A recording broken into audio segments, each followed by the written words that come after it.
কিন্তু একটু কঠিন। তো তারপরও আমরা যখন সুন্দর কিছু অ্যাচিভ করতে চাই, কঠিন সময়ের মধ্যে থেকে আসলে যেতে হয়। কষ্ট না করলে তো আসলে সুন্দর মোমেন্টগুলো পাওয়া যায় না।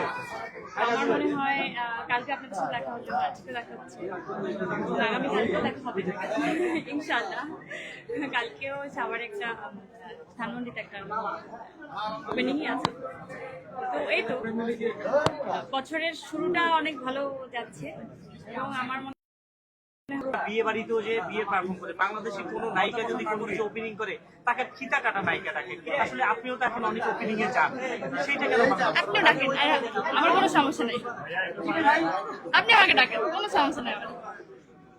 আরেকটা বিষয় জানতে চাইবো, মালয়েশিয়াতে গেলেন, পাঁচজন নিয়ে অনেক ফুটেজ দেখলাম, মজার কাহিনীগুলো জানতে চাই। লাস্টে একটা মোমেন্ট দেখলাম এয়ারপোর্টে যে আপনি ট্রলিতে বসছেন, সে আপনাকে নিয়ে আসছে। ও হ্যাঁ, ও আসলে ওর আম্মুর নাম যখন কেউ জিজ্ঞেস করে যে তোমার আম্মুর নাম কি, তখন ও বলে বড় পরিমণি।